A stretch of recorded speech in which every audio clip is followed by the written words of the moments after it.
Can we reimagine the systems we live in?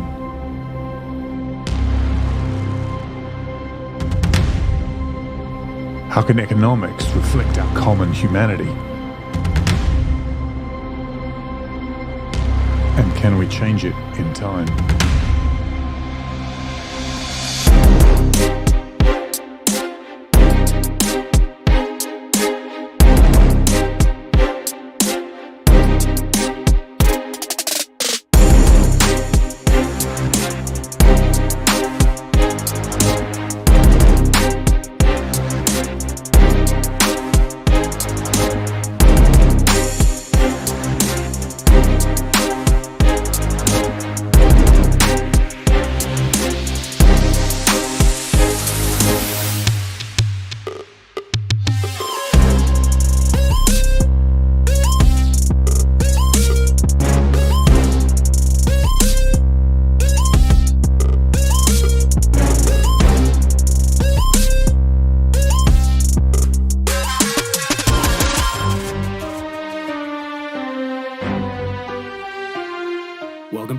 Time with Steve and friends. We've got our old buddy back, Daniel Sanderson. He's going to be talking about his new book. He also thinks Adam Smith liked Plato.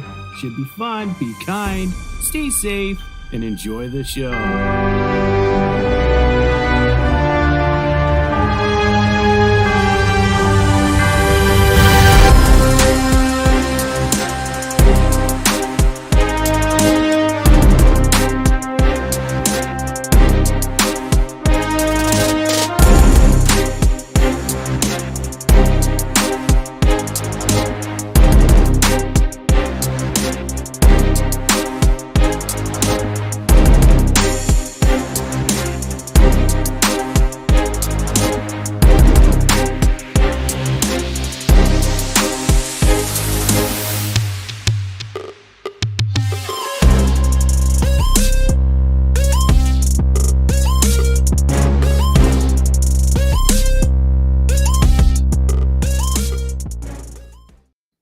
We are back and we are live for another episode of Steve Keen and Friends.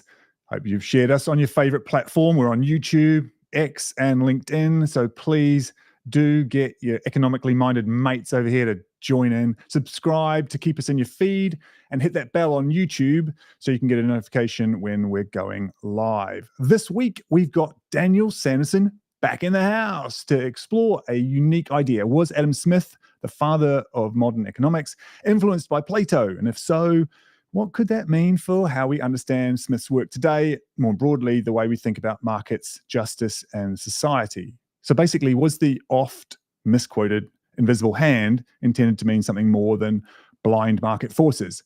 Was it really intended to include an element of economic justice?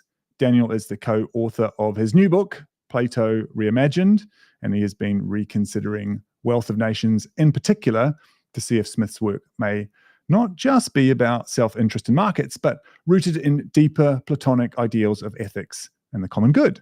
Now, the implications of this are enormous because a Platonist reading might suggest that markets can't just run on efficiency, but on a deeper quest for justice and fairness, which is a pretty radical idea given today's obsession with the economy as some sort of automaton with no ethical center. So let's do this. Let's get Daniel in here and let's get this thing started, shall we? Here he is. Welcome back. Thank you. Now, mate, while you've been away, you've been messing about. You've been writing a book as well. So maybe we should just have a quick peek at that. And if we can at least see the cover, and maybe just give us a quick rundown of what's been going on with that before we dive in. Well, let's maybe introduce the academic in the room. So Dr. Martine Dieperbroek, I met her on a project on Plankzip, and effectively this was making an animated model of her and having her give some course instructions. Now this was done with Adobe Character Animator, and what's really happening in the industry is that AI is changing so fast. The process of actually making, we even experimented it with on this show too, with Ty's avatar, and now it's just so it's so much more improved and interesting and useful. I wasn't expecting to be talking about AI straight away, though. Fine, Yeah. but this is okay. Interesting turn. So, Yeah. so, but tell me about the book itself and the content from your point of view. What's the big? We're going to obviously dive into it in great detail, but I guess I just wanted to. It doesn't, the book isn't talking about the issue we're going to talk about tonight. So I just wanted to just maybe set the stage on that, and maybe just get a little bit about the book for those who are maybe interested in it. Yeah, so you can see I'm a Platonist. I'm really wide and abstract, and it's like pull me in. Okay, so the point was that I had this prior arrangement and working relationship with Professor Diepenbrook, and we worked on a series, and then we collaborated on this book together. And so we went through each one of the dialogues and pulled what we thought was the most relevant points, relevant cited Stephanus numbers, and then basically provided some insight and commentary into that. There's also dialogues that have been put into the book, and these are dialogues between Sophia, a newly created embodiment of wisdom, and then we also have Plato, Socrates, and Isocrates. Isocrates was a rhetorician. So yeah, we have these kind of like supporting dialogues that are in every chapter that go along with the commentary. Great. All right. So now we're taking all that knowledge of Plato and I guess that entire ethical framework, and we're going to plug it into economics tonight, right? So I think Yes. probably we're gonna need some help, aren't we? So let's get Mike and Steve out here as well, so that we can dive into this and see how they've been going. Here's Mike, and here's Steve. Hey guys. Howdy. Hey, Good gents. to have Daniel back. Yeah, he's looking all lumberjack today, so that's cool. Lumberjack Dan, yeah. Lumberjack and lumberjacked. Flattery, mate. This is what you need to come back. If you go away for long enough. Sarcasm. Yeah. Well, maybe. So how do we kick this off, chaps? There's an idea I had, I guess, about. I was thinking it's quite a radical idea because I think it would challenge the conventional view of markets. Is that a good place to start, do you think, Daniel? Where would you like to go with this if you had the floor to just decide how should we talk about this issue? Yeah, let me summarize it very simply. I mean, I think that the substrate that is Plato's philosophy is, like Whitehead says, it's the footnotes of all of the arts, and that wisdom is impregnated in the fabric of reality. Now, that's one way to look at it. The other way to look at it, because there's a lot of materialists, there's a lot of scientists out there, and I approached Plato's dialogues actually with that emphasis. And I think that you have to put it into context that what Plato was doing is really trying to capture the way he saw reality, right? Now, there's a fundamental leap there. I'm not going to get into the leap. Please remind me to talk about that a little bit later. But what I'm saying is that if there's he's describing societies as a whole and how. And remember the axiom, the starting point from all of Plato's, I'll call it doctrine, really, okay? Because it's really, if you want to live the ideal life, right? And that's quite a claim. That's quite a claim. And so we fast forward and we bring this into Wealth of Nations. And what is that pursuit if not trying to find the truth? I mean, before we jumped off and went to introducing the show, Mike was talking to Steve about doing something. I mean, Steve said, thank you for the props on Minsky. And, Mike's like, hey, no, it's the truth.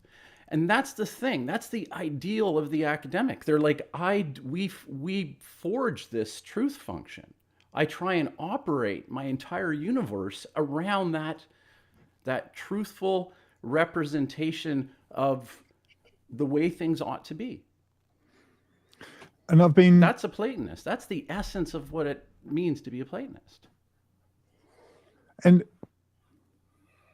I think I'm going to pull in Mike on this.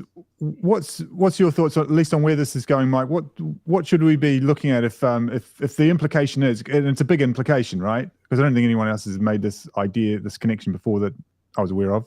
But so if Smith turned out to be a Platonist, to you, what are the implications?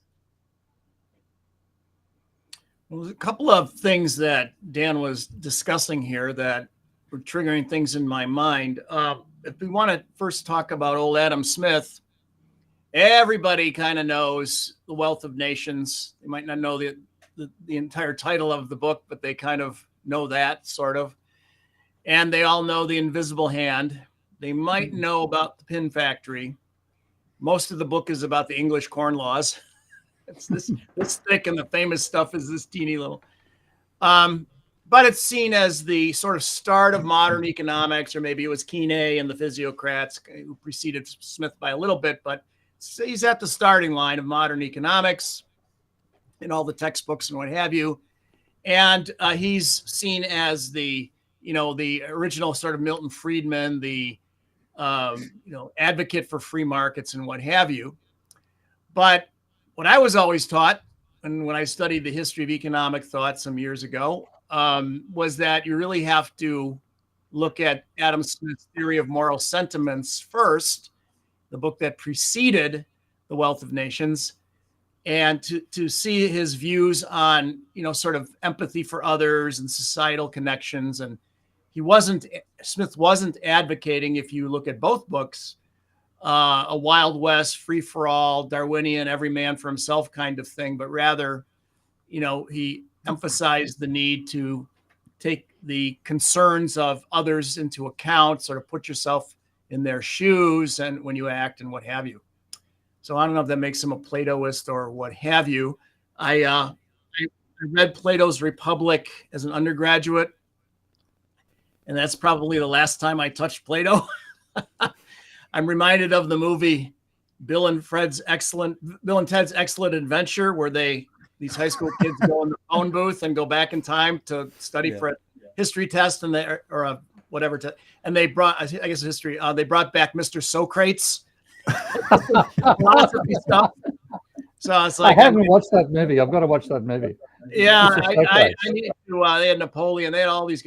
I need to maybe get a phone booth and go back and talk to Plato or something to really brush up on my my Plato. The other thing, real quick, that struck me at the original remarks here is academics are searching for truth and what have you. That's what I thought when I was a naive kid, and I thought, I don't want to go in the corporate world. I want to go into the academy because it's not about, profits. It's about searching for the truth, and the logic of the argument wins the day.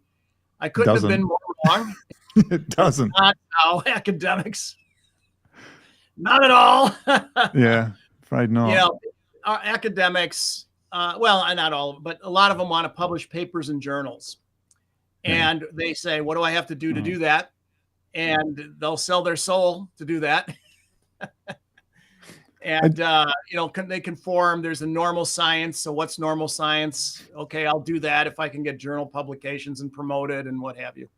So I'm not entirely sure we're searching for the truth inside of universities. Maybe that the truth seeking should be conducted elsewhere. Yeah, I want to come back to that idea of truth too in a minute. Steve, just before we bring Steve in on this, Mike, what do you think is just what's your impression of how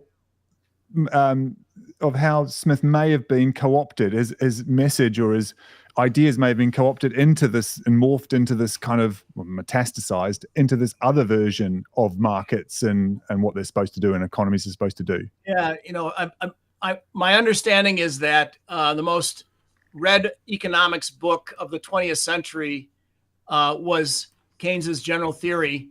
It's a book that everybody has read, but not really read. They form an opinion of it based on, have it on their bookshelf. Right. And they get an excerpt out of it or what have you. And that's their mental model of what it's all about. And I suspect that's what, if you've ever seen The Wealth of Nations or ever read, The Wealth of Nations is quite easy to read, actually. Not everybody is. Thorsten Veblen, oh my God, lots of luck there. David Ricardo, more difficult to read. Keynes, off and on, clear and not clear. Adam Smith is very clear, very easy to read. Karl Marx is fairly easy to read, if we're talking about who's easy, who's not. But the book is yay thick. And if you want to like plow through that, an economic tome from the 18th century, I mean, how many people have the tenacity to do that? So most people don't. They hear about the invisible hand and they hear a political argument, and then that's all they, that's how it originates, I suspect. Understood. So Steve, I'm gonna ask you about this as well, but first we're gonna get you to do chatters. So Okay. It's nice to have the start of the show on. He hasn't said a word yet, and we're going to get him to do chatters. That's how much we care about you guys in the chat. There you go. I'm going to go back with Niliva Carr, John Carter, Jose, Geese, Garen Osborne, Roy Peace, Toasty Death. That could be coming our way for everybody. Rusty Lidrazar. Okay. Gibbo675, Dan, David Collins, Shote, Wayne P, Sam Silver, The Hasty Ent, Ken Crawford, David K, William Branch, William Turner, Nomad Livecast, Alpha, Gavin Van, Matt 3431433. Oh, yuck. Nicole Wolfico, Wolf CEO, The Herald of Change, Bob Liore, Emilio Sempra, Sherry Wine, Algorithm, Thomas Darlington, and down from the top, Web Freaks, Ghost on the Half Shell, Scott the News, Economics in One Lesson, Tony Waka Udazi, Danger Zone, Dreg Eye, Jerry Lynns, Reagan Boychuk Reagan, Rob Pierce, Michael D'Souza Cruz, hello again, Jen Zidikic, White and Sunny Out, TR and Jen Zidikic. Again, we've got two Jens. Hey, and welcome to everybody in the chat. Good to have you all here. I will be looking out for questions to ask the panel, of course, as always. So as much as we can, we're going to get you guys involved.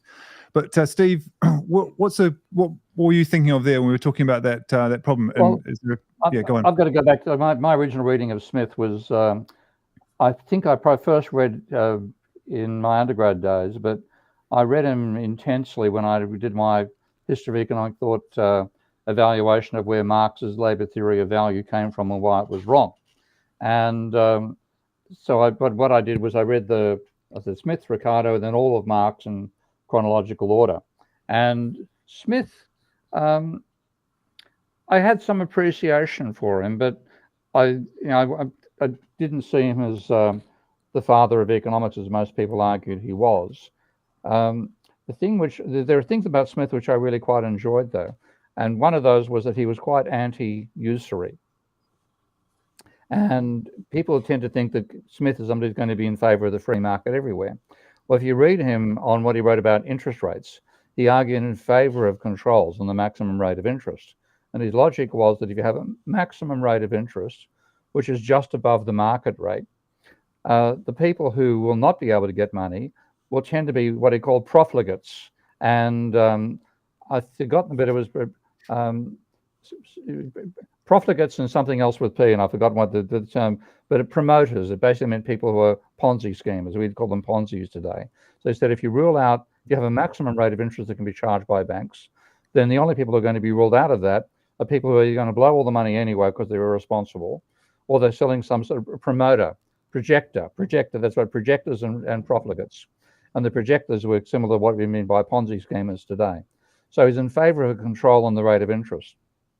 Now, the person who was against any controls and said we should leave it all to the market was Jeremy Bentham. So a large amount of what people take as being actually Smith was in fact Jeremy Bentham. And Bentham made a defense and said, well, what is the point of putting controls against this so-called sin of usury? And it was all basically, in Bentham, you could read all the free market libertarian stuff that we see today. So a lot of libertarians think they're basing themselves on the father of libertarian thought, whom they think is Smith. But in fact, there's anybody they're basing themselves on, it's Jeremy Bentham, not Smith. So Daniel, let's come back to you, mate. For you, what are some of the obvious places in Wealth of Nations that you picked up, for example, where he seems to be a Platonist? I'm just hoping if there is any obvious places that you went, or is it an impression? What was for you, the evidence? Well, there's the book that we brought up, which is The Theory of Moral Sentiments. And I believe this is also in Wealth of Nations as well. But the idea is the impartial spectator, and I thought that was really interesting. You know, when we kind of, as Steve mentioned, he went back to Adam Smith a lot when he was developing or realizing, recalling, even if you follow Plato's recollection theory. But when Steve was doing his work with Karl Marx, he's then going in. So he's kind of, you could assume you're kind of hunting for something, right? Like you've got something in your mind about that particular challenge to Marx's labor theory of value, and I believe you brought in elements of technology. Anyways, then you're looking through that particular lens. Now, when I looked at it, and of course, I had Plato on the brain, and I'm looking at this thing, and I'm going, well, what is this impartial spectator, right? Now, if everybody in the room defines God as something that's, something up in the sky that we pray to, and and really dismissive of it, then you cannot make this connection. But if you look at God from more of a biological projection, you can say that this is everything that we believe to be good is embodied in this figure, right? And so basically, it's trying to contain. And is it dogmatic? I mean, when I first heard this, I thought, man, this is not something I want to get behind. But I think that the pursuit of understanding and where we came from and how we formed these monotheistic goals and these ideals is worth leaning into, because the conversation that's going on in a conciliant sort of form, right? You take the apologetic of somebody like Jordan Peterson. And what's he saying? He's saying that these two things deserve to be integrated, right? And so I think that somebody interested in the book or interested in the course would be like, "Hey, that's fascinating. I'd like to explore that."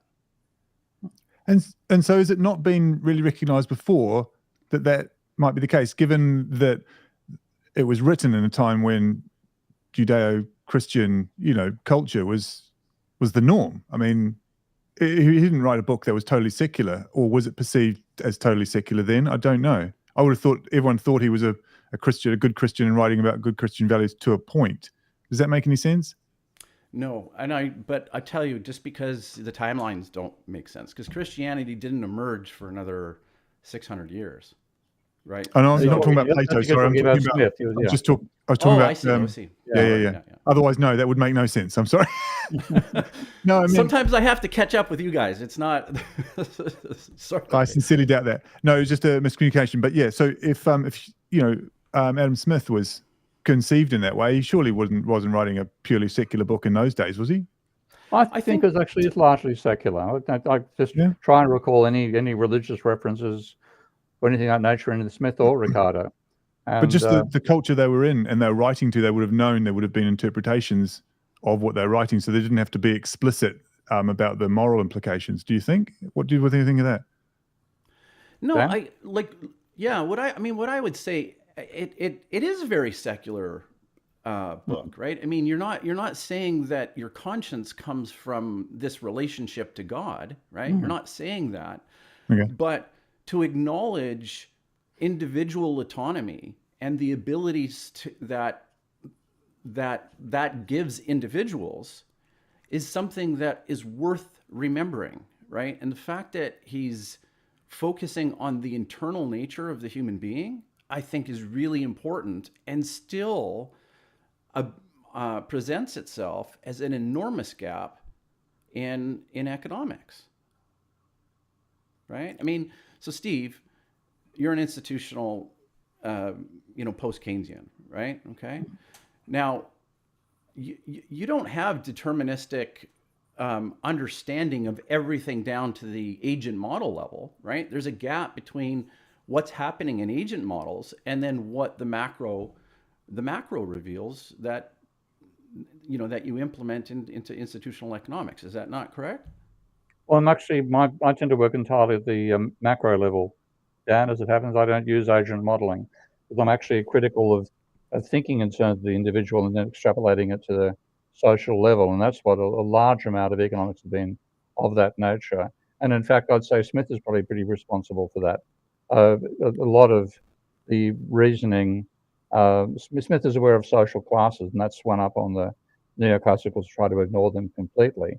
But there is a way in which the neoclassicals look back to Smith in some ways and say, well, Smith is talking about the motivation for the individual entrepreneur, and that motivation at the individual level then gets projected to what you see being the actual nature of the society.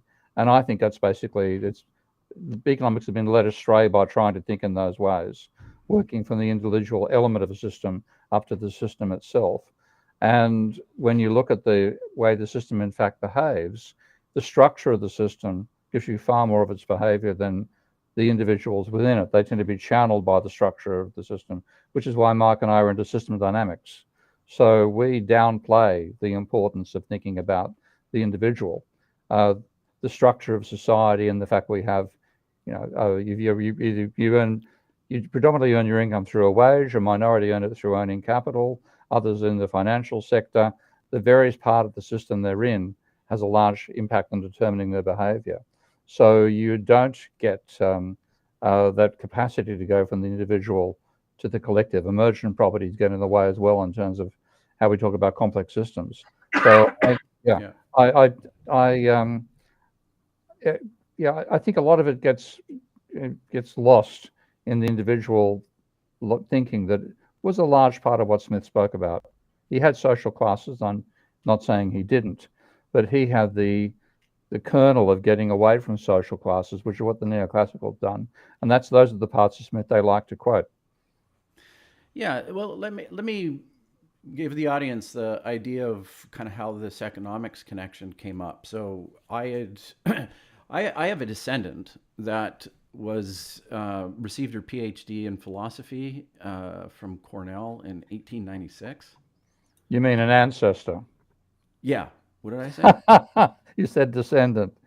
Oh, yes, that's right. You were getting caught in a few. I was about to wonder about time. I've just been reading Hitchhiker's Guide to the Galaxy again, and in fact, the section where they go to the restaurant at the end of the universe, and they're trying to say, how do you talk about the future in the past while you're in the present, and all the tenses that get involved there. So you've tripped out. In fact, we better say this is actually the anniversary, the 45th, not the 42nd anniversary of the publication of the first volume of the Hitchhiker's Guide to the Galaxy. So maybe that's what the universe got in your way. But your ancestor. Yeah, she wrote and her thesis was, let me read this here, on the ethical systems of Adam Smith. And I still don't have a copy of it, but where I'd like to take it is say, okay, fine, let's focus the conversation a little bit and say the ethics of Adam Smith. What ethics can you derive from the works of Adam Smith? That's a good question. What would you derive? What would be your derivation on that front? Well, I don't think that this impartial spectator is something that should be eliminated and cast out from the canon of your work. I mean, I know that the contribution is bigger than Steve. You have to admit that, right? I mean, you're part of this growing unfolding of human knowledge, right? And I've actually been and witnessed and said, I think you've made real contributions to that. Okay. Right? So we want like he has, like, absolutely. And what I'm saying is that when I look at the individual motivation, okay, because this is that we're driven by our own self-interest, okay, and we're also driven by and there's an inner voice which he calls as the internal spectator, okay. Now just leave that in the table. Don't expel it from the. Otherwise, you run the risk of your economic system also becoming dogma. Yeah. 400 years from now, you know what I'm saying? Like, if it becomes adopted, you need to be able to keep some of those ancient, important sort of things, that individual, the autonomy, self-interest. These are the things these are the watchwords to, and an economic system that has that feedback loop to the people, the pulse of the feelings of the species. And that's us. That's the substrate from which we emerge from, according to the work of Antonio Damasio, right? Can I bring an scientific and cellular level? I just want to bring an idea in here because we were talking about truth before, and I wanted to get back to it. It's an important point because it does relate, Daniel, to what you're just talking about. I've been reading, I'm not completed it yet, but I've been reading Yuval Noah Harari's Nexus. And one of the critical points in it is about information, and that we have been talking about information in a way that it leads to the truth, and it does, but the truth is often so unbelievably complex that it's very hard to pass on in any meaningful way to lots of people, because you always have to leave something out. And so you end up with a lot of whataboutism when someone says, look, here's the truth. Oh, you haven't thought about this? Well, I can't picture everything, can't explain everything all in one space. And so what he says is what's happened is human evolution has left us with a version of information that's actually one in which ideas that connect people is actually what drives human development, rather than the truth. Although the truth, it'd be nice if it was both, but the problem is often it's just outright lies and nonsense. But the crux of it is that truth is one thing, and ideas that connect people and build systems are another. Sometimes they overlap, but often they don't because of manipulation and because of power struggles. So I wondered if that's what's been going on. I want to bring that back in with truth, just because I suspect it feels naive if we hope there's just this one truth that if only people would get hold of it, everything would be okay. But that's not actually how the world works, unfortunately, at least social systems.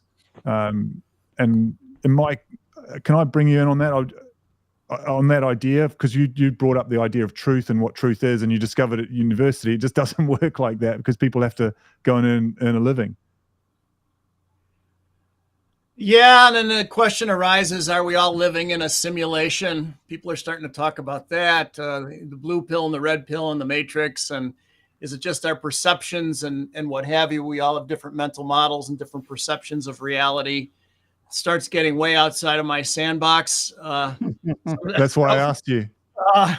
I wanted to find if there's something you didn't know. And, the philosophy of science, epistemology and all that stuff. How do you know? Knowing about knowing and what have you starts to make my head hurt. But I mean, these are the great questions of the ages. I mean, the Adam Smith's impartial observer, whatever, I can't remember. Was that Dan? What he called them? I'm trying to remember it's kind of like John Rawls is, you step behind the veil of ignorance, and you don't know your social status or any of that stuff when you identify principles for the structuring of society. And you got to keep in mind the most vulnerable in society and all that. Economists finally got around to having a code of ethics not that many years ago. The classic, Steve knows this, cartoon of the Soviet premier and his underlings standing on top the Kremlin watching the parade of missiles go by and tanks, and then the dudes marching with suits, and they're like, well, who's that? And he says, that's our most secret weapon, the most destructive of them all. Those are our economists, right? So they finally got around to saying, we really need something weapons like of mass destruction. Actually, the only mistake on that joke was it should have occurred in New York rather than Moscow, because the economists did the damage, particularly to Russia. Of course, at Chicago, it should be a parade in Chicago, and that would be the right place to locate that joke. Yeah, Hyde Park. Yeah. So anyway, economists have realized, that we need a code of ethics to guide what we do, or at least we should follow some sort of moral code. And various authors over the year, thinkers have, tried to say, okay, well, how would you assemble something like that? Like I said, most recently, in terms of what I'm familiar with, was John Rawls. I'm going back to my graduate student days.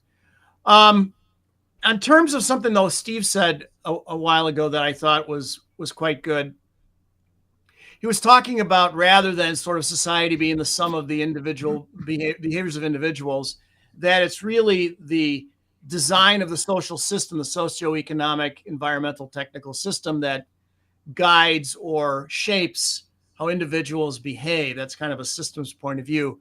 And I can tell you, one of the very first things we do in system dynamics is we have people play something called the beer game. And you may or may not have heard this thing. If you Google it, it's very well known. Peter Senge wrote a book in the early 90s that describes it. It's called The Fifth Discipline, if anybody's interested. But in the beer game, it's a game. It's fun. You're running a supply chain. And there's a retailer, a wholesaler, a distributor, and a factory, or a brewery, if you will. And you have little pennies or bingo chips. Those are your cases of beer. You start with 12 at each position in the game. So 4 people are running this supply chain. And all you have to do every simulated week of the game is order beer. How much beer do you want? Because you want to keep your customers happy. So the brewery sells to the distributor to the wholesaler to the retailer, and the retailer, there's a deck of cards determining the retailer's customers, what they're ordering from it. And then the orders, so beer comes down from the brewery through the distributor, through the wholesaler, through to the retailer, to the customer, and then orders for beer go upstream. So it's quite a easy to understand game and supply chain. And what happens in the game is it starts in equilibrium. So there's orders for 4 coming in from the deck of cards to the retailer, and the game is set up in equilibrium. So there's 4 orders going upstream and 4 cases of beer going downstream. And then there's a one-time shock to the system. It goes from 4 to 8 cases of beer, and it remains at 8 for the rest of the game on the order of 48 weeks, 48 iterations of the game. And here's the thing. Everybody who plays the game does the exact same thing. They overreact. So they way over order beer. And then they say, oh my God, I suddenly have too much, because they keep ordering, even though it's not here yet, because there's this delay. And then they have too much, so they way under order. So you have people, it's 8, and they're ordering 200. Just ridiculous number. So you get this big oscillation. And as you move upstream towards the end of the supply chain, the oscillations get bigger. And so when the people are finished playing, they record their orders. You ask them to graph what happened at their station, and then they go on a break, and you assemble all of their data, and it's their graph. And when people come back, they see all of their plays of the game. All the other people have played the game. They see their plays of the game. And then you hang on the wall. People have played it many times in the past, and everybody plays the game the same way. Not identically, but has the same basic pattern. And you ask people, well, why is that? How come people, young people, old people, highly educated people, less educated people, people here today, they all play the game virtually identically? Why is that? And the answer is the system is designed to oscillate like that. The airplane is designed to fly that way. So guess what? It flies that way. Yeah. It's not a perfect match every time, because individuals have some people overreact more, some overreact less, and what have you, but the same basic pattern exists because that's how the system is designed. So you ask them, well, if you don't like this instability thing, what should you do? And you get them to redesign the system, redesign our institutions in society, for example, to get them to behave differently, that it's the structure that causes the behavior. So Steve is right on when he said that, and I can tell you I facilitated that game a gazillion times, and it's always the same. And people are like, they can't believe it. One last thing with this beer game, the retailer is seeing the deck of cards, the orders coming in from the deck of cards, and shipping those pennies, those cases of beer off the game board. But all the other players don't see it. So you ask them, everybody but the retailer, hey, what do you think the pattern of orders was on that deck of cards? And almost everybody draws the same shape they experienced at their position, overshoot and undershoot. And then you show them it was 4, and then 8 the rest of the time. And so they were blaming the deck of cards for their problems at their position, they weren't blaming their own decisions and they weren't blaming the structure of the system. They're blaming external factors. Interest rate changed, the exchange rate changed, a shipping container got wedged in the Suez Canal and blocked the supply chain. External factors they're blaming rather than looking within to the design of the system. Back to the truth issue, Daniel, can you elaborate a bit on that and Plato and truth and Smith and truth? I think we might have a debate here.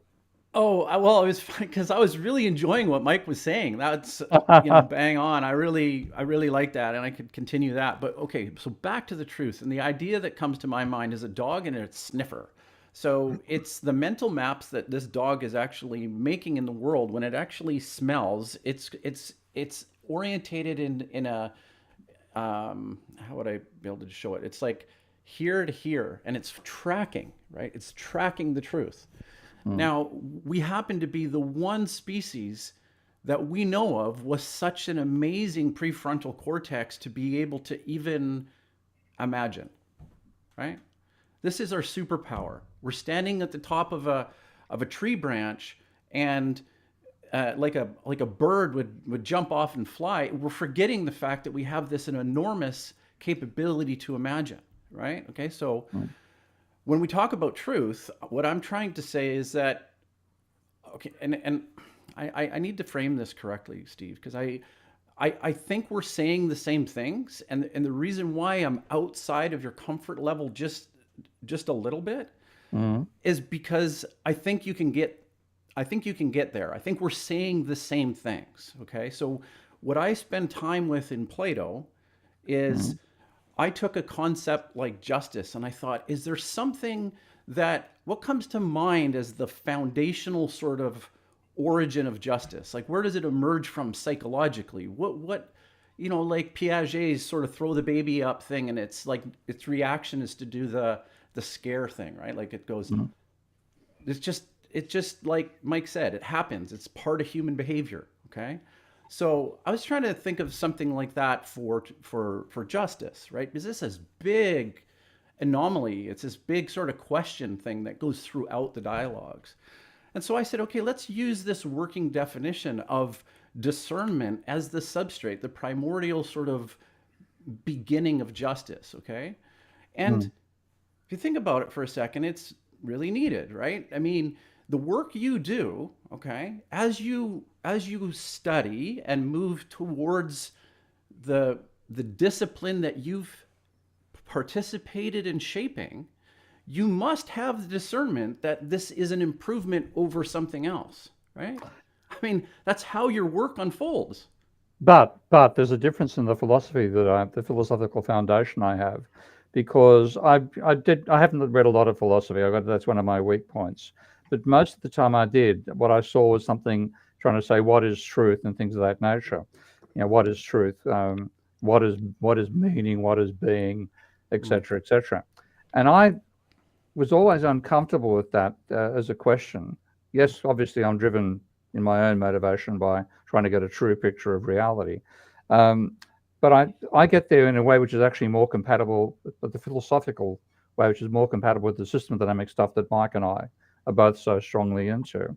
And that's when I read Marx for the first time. I hadn't read Hegel beforehand, and I expected to see the usual description of the dialectic that I'd been given in, Marxist pamphlets I'd been given, or talking with Marxists as a university, thesis, antithesis, synthesis, which I thought was just a tongue twister. I didn't think it was actually a logical statement at all. What I found instead, that it wasn't Marx or Hegel's dialectic at all. Marx's and Hegel's was the idea of what they call foreground, background, and tension. And it starts from saying any unity exists in society. There's no Robinson Crusoe. So a society will focus upon one aspect of that unity, which becomes its foreground, but the unity itself has to have its entirety to exist. So there's a foreground that creates a background. Things you focus upon create things you neglect, and that gives you a tension between the two. And what that ends up being is a philosophy of change. That's not a philosophy of saying this is truth or this is rights or this is deep principles of saying this is how things change. And that fundamentally is what system dynamics is all about. We build models saying this is how something changes. And then out of that, we get a picture of the dynamics of the system. So when it comes to how I do my searching for the truth, a large part of it is saying, how can I get statements of the process of change that are realistic? And therefore I can not like a static concept of truth, but how does the social system or concepts, the intellectual concepts, how do they develop over time? And I find that I just find that the truth foundation, by its nature, I think ends up being a static conception, and that's a handicap. Right. Yeah, I mean, I'll still maintain that we're saying the same. I have much more of a conciliant position towards the people that default to metaphysics and religion. You know, right? Like I'm not afraid to confront those communities and a way to bring those two communities together. And so when I show up and I'm talking to my secular friends, right, here tonight, I'm saying I'm also a secular person, individual, right? And I think that ultimately the biggest question, the most abstract thing that we can look at here and try and agree upon within the spirit of wisdom is that the work that you do, okay, if you, it has a incremental benefit to humankind, exploring the more accurate representations of what economics is, right? So for instance, if you started to see your work, okay, and post-Keynesian economics and system dynamics be implemented into society at a rapid pace, and then all of a sudden you realize that, holy fuck, we're sliding towards a chaotic societal breakdown, right? Okay. I mean, I'm not, that would be cause for alarm. It is cause for alarm, unfortunately. But chances are that's not what's happening. You wouldn't be pursuing something if you knew that's what was at the other end of the road, right?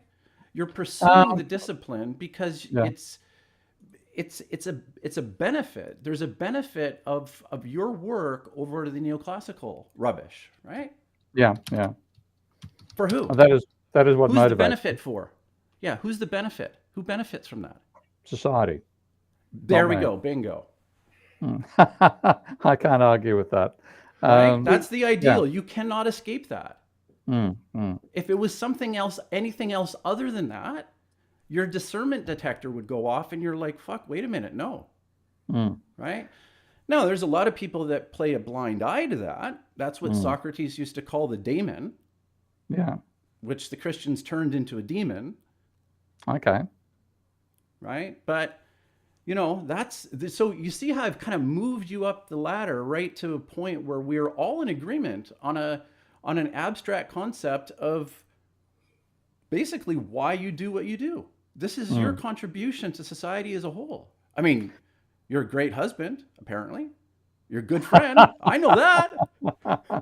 Well, you certainly won't find it about the first one. What was there? There's a vote of 2, so you're about 50-50. Right? So do you see, is Platonism something you think is specific to people with a specific orientation, like the thing I have, which I've got to agree with you, but, would you say that neoclassicals have a Platonic disposition? No, I think. That's right. Okay. Well, here's the thing. No, but here's the thing. It's like, so now the religious wisdom can help you. You say there's people that are on like a noble path. Okay. There are people that are trying, to do the right thing in the world. And right, like Mike said, he goes, so many people are not. Yeah. Okay. So that means we don't stop talking about what was good. Even if you're the only one in the room, you're like, hello, emperor, you're not wearing clothes, right? Like, why does that story stick out? Why does it stick out? So in that sense, the neoclassicals are not Platonist. Well, they're not Platonists for the reason that, okay, so I was watching a Jordan Peterson lecture series, his Academy, by the way. I'm reluctantly a Jordan Peterson fan, right? Like, I go down kicking and screaming. I'm like, you know, and then the academics are like, Jordan Peterson, you know, he's not a real academic, right? But damn, is his lecture on Nietzsche incredible. It's incredible. He's got this new university, and one of his lecture series is called Nietzsche Philosophizing with a Hammer. And it's great. It's like fantastic. Now, the reason why I bring that up, and I did this to Dave earlier on when he introduced me, I start out really wide and then I come back in and I look at it and I go, what he was actually talking about, Jordan Peterson was talking about, is careerism inside of academia. He said it's littered with that, right? You make your publications so that you can be invited to the cocktail party to over dramatize it. And there's other reasons and stuff like that, but you were like basically just feeding the cesspool of something that has lost its ideal path, its ideal truth, Steve. Right? But they would see themselves. We established that. But they would see themselves as going down the ideal path.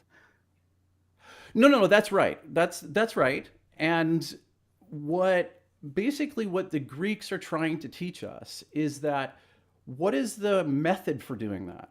Okay. And then there's the virtues. There's the core virtues. Okay. So courage, justice, wisdom. Right. Okay. You want to focus on those, and temperance. Okay. Temperance, like, come on, right? Like there's a bunch of economists in the room here, right? So, what? Pretty boring, most of them, frankly. They don't know how to throw a decent party that saved their lives. But that's well, we were talking about that earlier, right? Like, what would a party of economists look like? And it might be a live stream I must throw this in here. Yeah, I saw somebody putting up on Twitter the collective nouns of various animals and then also professions. And I absolutely love what the person suggested for economists. Have a guess what it was? I don't know. A smug of economists. Yeah. Perfect. Probably, yeah. Mike, isn't it, Mike? You're an experience. All these bloody neoclassicals. We've got it. They're 100%. So effing smug. Yeah. So you're in a party. So Mike and Steve, you're in a party with economists, and they're all smug, kind of walking around. Who walks in the room, and you're like, oh, exciting person. Like, wouldn't Ann Pettifor? You'd be excited if you saw her. You'd be like, oh, Ann, how you doing? Well, I went to some pretty unusual parties as a student, as an economist. I better add there. Mike, what about? I'll hand over to Mike for a while because I'll come back on my economic party front, but. We used to throw a lot of very interesting parties at Sydney University. Yeah. And I'll Mike, interrupt me when you feel like it, but we used to throw 6 times a year. We threw what we called a smoko. And the smoko goes back, it was apparently a Cambridge tradition, where you're supposed to have sherry and you have cigars. And of course, we had casks of beer, crates of wine, and an ounce of dope at each of the parties. On a Tuesday night, twice a term, 6 times a year, and after the party, we would. I know you're not, Larry. You're beyond smug. After the party, we then go to a place called Casa Juanita in the heart of Sydney, and depending on how many survivors there were, a bit like about Tolkien's party we were looking at earlier. The survivors would go up to Casa Juanita to water their meals, and 30 people would roll in on a Tuesday night. And we'd all order garlic prawns and Barcelona chicken. And somehow this woman, Juanita, was able to cope with this every bloody time. Tuesday night, so she knew 6 times a year, a bunch of drunk students and stoned students and drunken stoned staff would roll in and order the same damn meal from her restaurant. We threw some good parties. When education was done properly, basically. Absolutely. Mike, your party time. To this day, my wife will remind me when she'll say, can we go to, can I attend with her at one of her parties with the other nurses and stuff?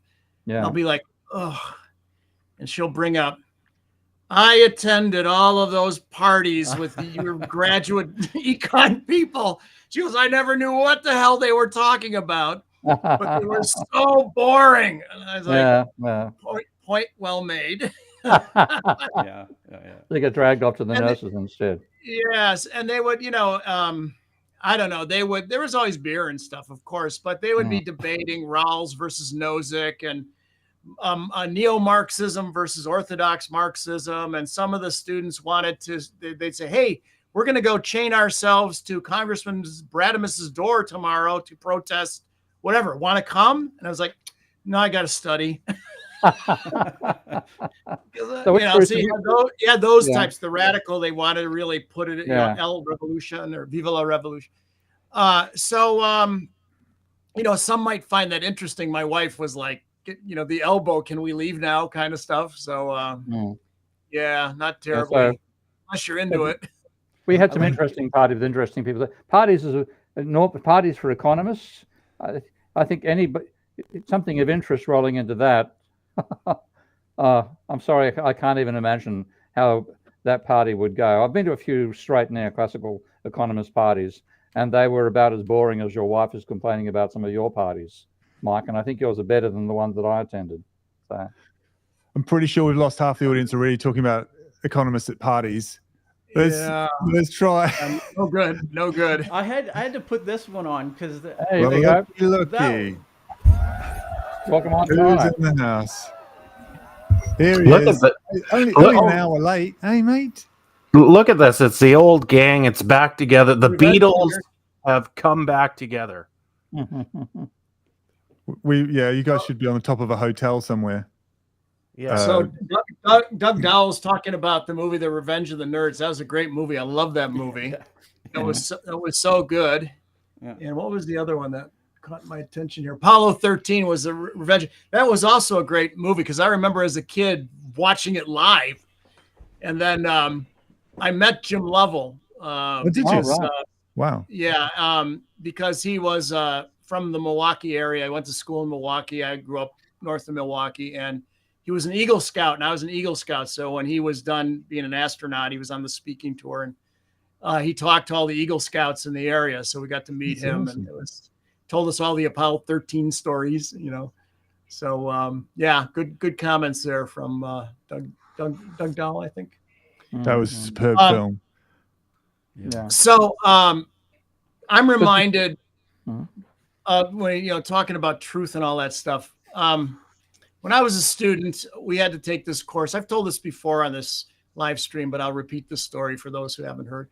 In the first semester of my second year, we had to take a mandatory course. I don't remember the title of it. I could probably resurrect the notebooks and figure it out, but it was basically philosophy of science and philosophy of science applied to economics. So on the first day of class, we were all sitting there. There were probably 15 of us, 20 of us, and we're chatting because class hadn't started yet. And the professor walks in and he's carrying this giant pile of books and papers and stuff. He was one of these guys who assigned readings from 7 books over the semester and brought the 7 books in and said, you're going to read this one and you're going to look at it.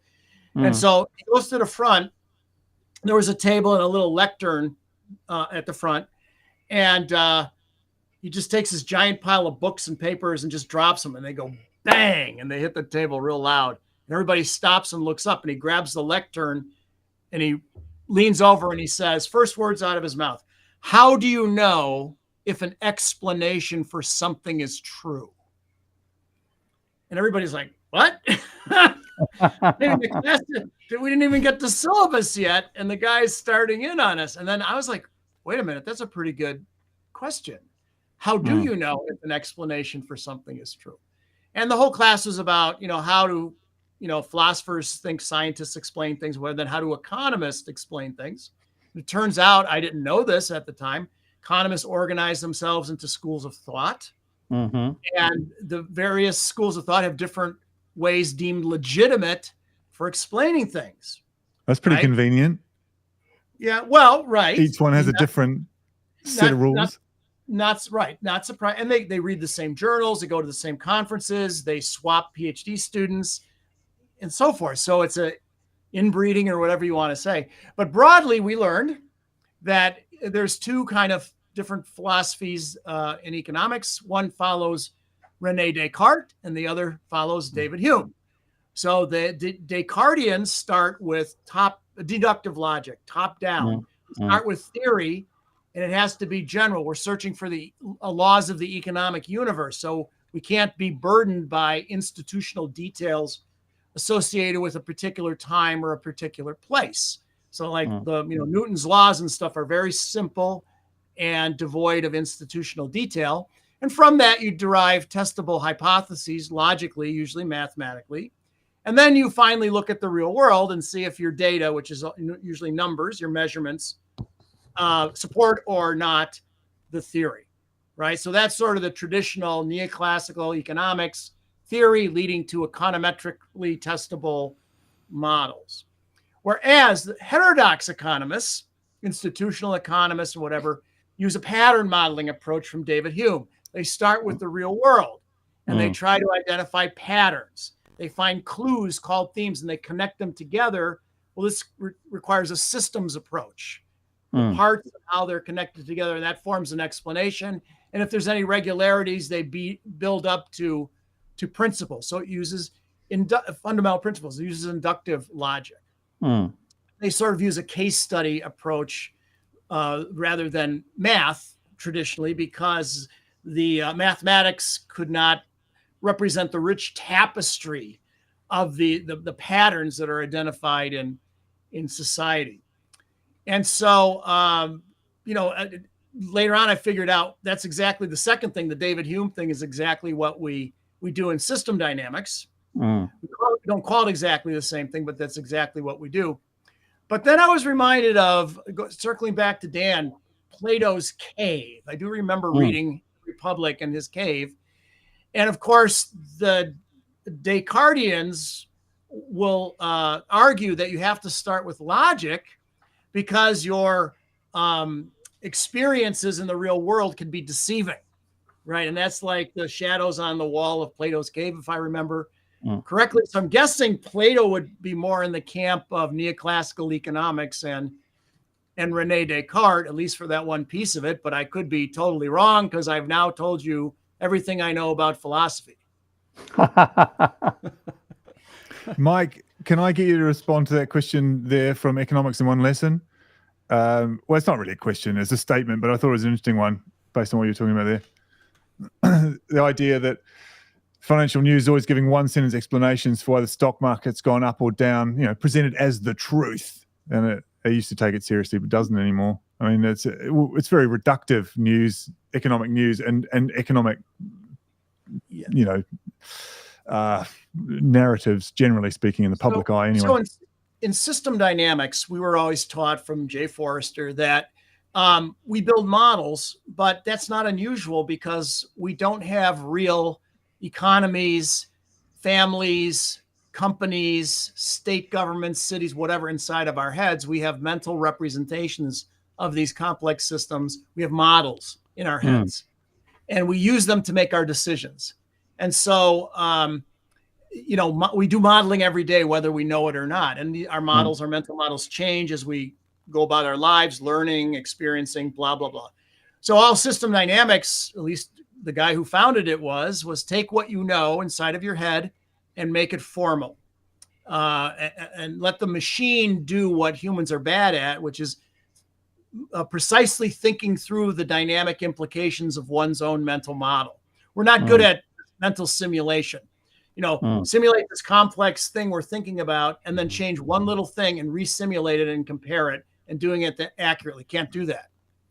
But now, if that's true, or if that's a good way to think about, system dynamics, what Steve and I do with our modeling and tie and whatever, that does get us back to the philosophical question, it seems to me, is everybody can have different mental models of truth or of the economy or of, what have you. So is there truth, or is there just everybody has their own sort of view on what it is? There might be similarities, but there's often differences. Daniel, can I take this in a slightly different direction? Just have a look at, so we can get practical and maybe look at some, more concrete examples of what you might be driving at. What might an economic system look like if it was run by a Platonist, or maybe another way we put it, if Adam Smith had been interpreted as a Platonist and it hadn't been got hold of in a way that's taken him off in a different direction. So let's be practical. I mean, where would the differences show up in tax and fiscal policy or in regulation? Is that something you've given any thought to, or is that bending you out of shape?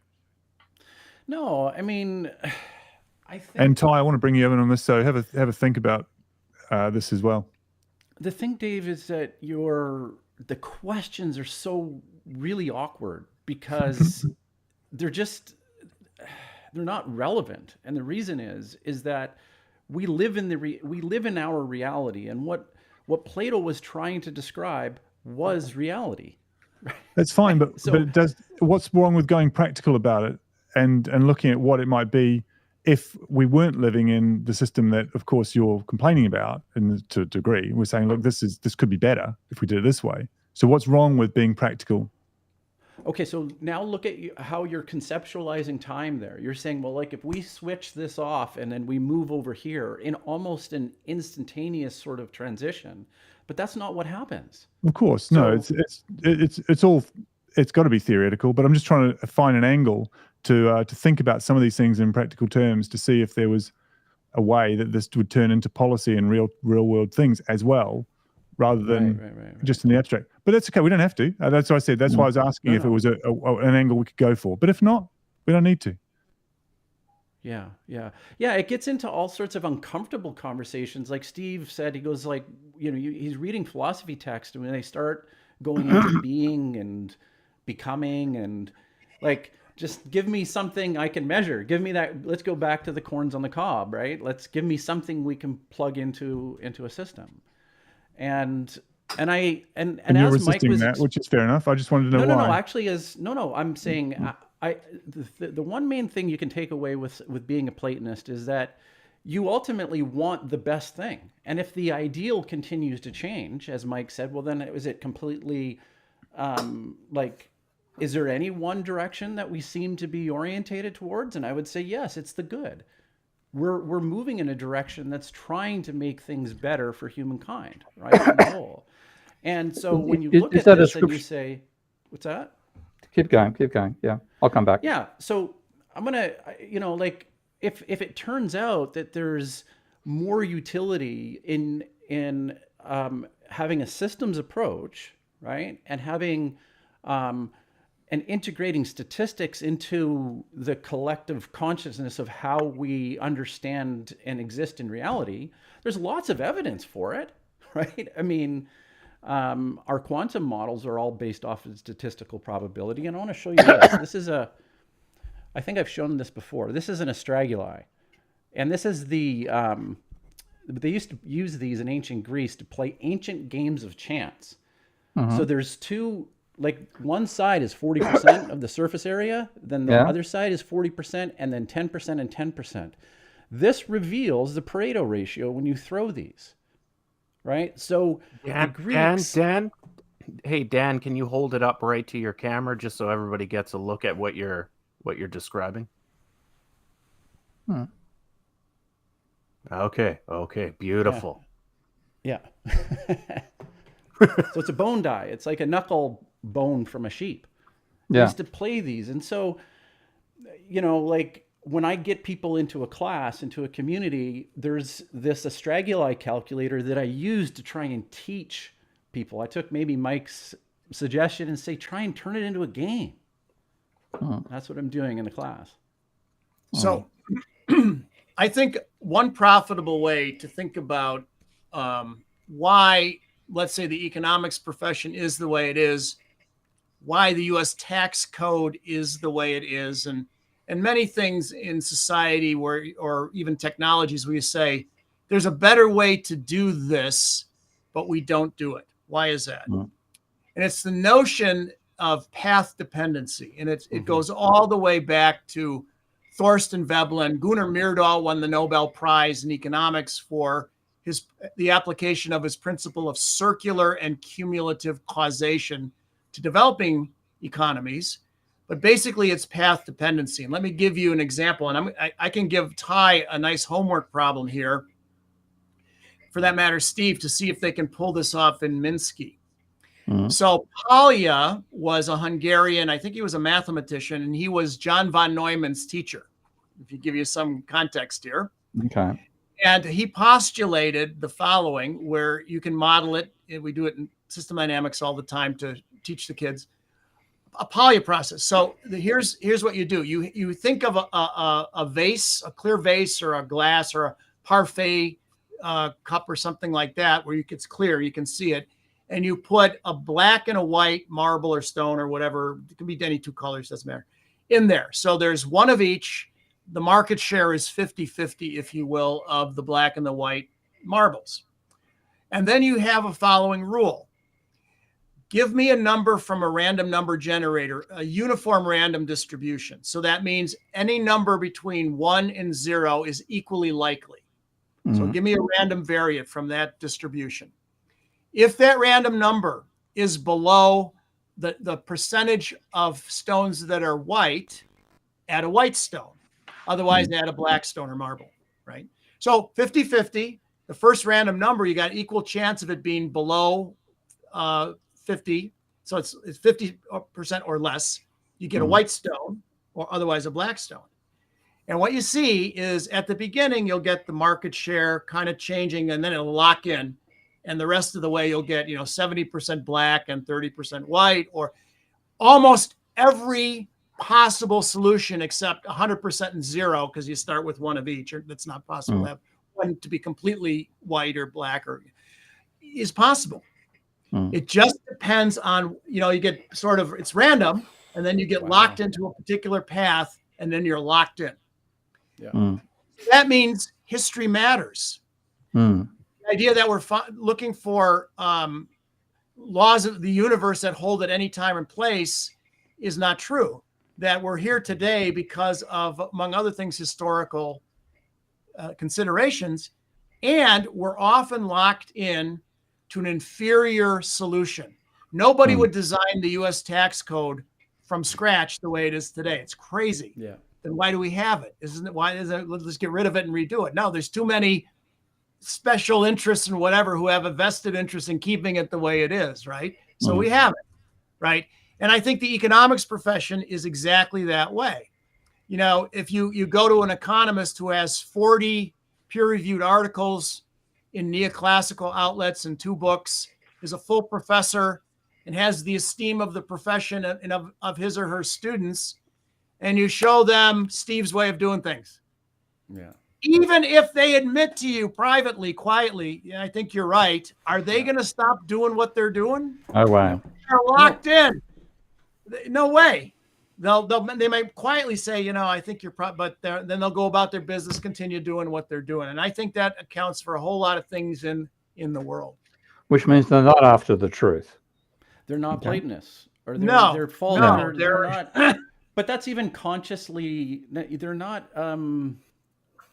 They may the worst kind is the malevolent, like the intentionally malevolent. You mean like Larry? Hey, Larry. Okay, yeah. Sorry. Like, I was going to say, because you're going to be doing some stuff at Yale, and this is a division or part of, like the Nordhaus School, right, of business or economics. Well, that's where Nordhaus was a professor. So yeah. Oh, I see.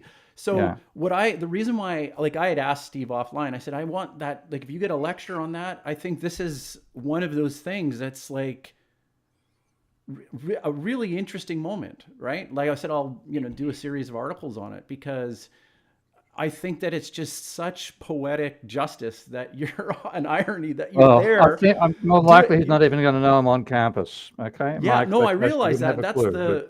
That's the weird thing, right? So when you read a lot of the philosophers that I read, right, like Arthur Schopenhauer, I adore him. I think he's really great. And not so much Hegel, but I don't have the disdain of Hegel, right? Where in a lot of his works, like in Schopenhauer's works, he had not a single nice thing to say about Hegel. He called it complete rubbish and obfuscation and stuff like that, right? So it's really interesting to see how when an academic, this is why I find the abstract idea of truth, even though, like, when you got me on the barrel there and said, okay, what you're trying to do is to improve truth, to get closer to truth about economics. That's quite true. Okay. The thing is, how do you determine something is true in philosophy? And there you have one philosopher trashing another one completely. So how do you go? Does the concept of truth give you any way to be able to say what is good and what is bad philosophy? And from what I can tell, the answer seems to be no.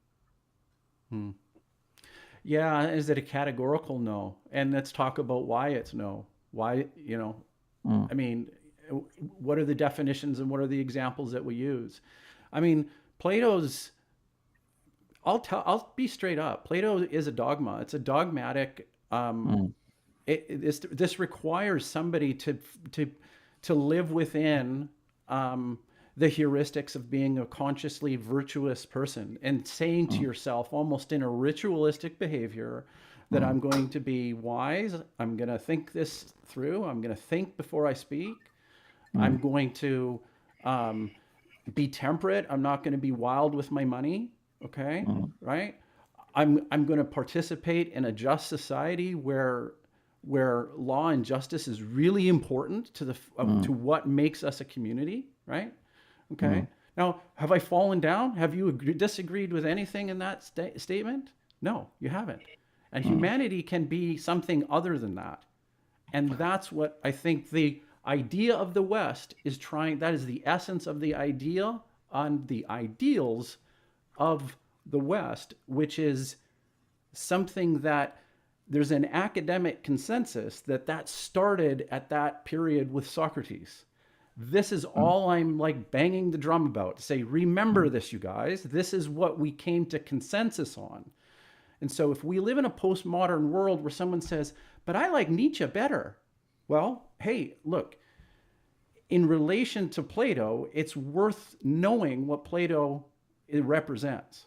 It's worth knowing that ancient history is all I'm saying, right? And then Nietzsche, what he tries to do is he said, there's something underneath all of that. Well, Plato wouldn't disagree with that. He's saying, what makes us better than everybody else?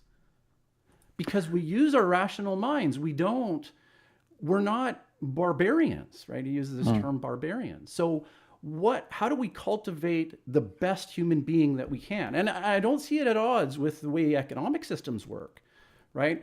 I'm going to go back to one of the fathers of the liberal tradition, which is John Stuart Mill. And I'm listening to his stuff again, and he's like, we don't want unnecessary government. We want the right balance of government, the right balance of institutions. Welcome to the conversation, Professor Steve Keen. What are those? What are those, and how do we make those decisions? But you're the one, right? So you got to think about that. You have to participate in that. Ty, can I don't leave it to the politicians? We haven't heard from you at all on this, but just the idea of your perceptions of truth when it relates to this, Ty, because I think you would have something to say about that in terms of empirical truth versus what else you might see from what Daniel's talking about. Yeah, quite a few things. I listened to the whole show. First and foremost, congratulations, Dan, on finally getting a book out. That's a big accomplishment. So kudos to you. I'm remembering a story. Well, basically how my interest in economics started was around 2007 as things were leading up to the great financial crisis. And the first book I read was The General Theory. I didn't understand it, and I've read it probably 5 times since, and I still don't understand a lot of it, or I've learned to disagree with a lot of it, or I found new insights in it that I'm taking to heart. The second step in that process, after reading a book I did not understand and did not give me the answers in that moment in time, was to get a typical mainstream economic textbook, and it happened to be a macroeconomic textbook. Okay. And at the time, I didn't really understand the division of micro and macro, right? I didn't understand economics at all. Its structure, how it's taught. And I opened the book, and the interesting, supply and demand graphs were there. And I was like, whoa, that tickled the intellectual part of my brain.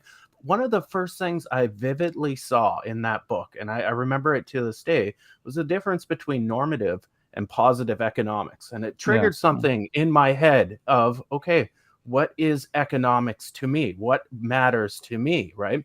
Is it the positive version, which is the data. You could maybe that's inductive, data, bringing in data, building models. Or is it the normative part where, there is a normative view on the way things are supposed to occur, right?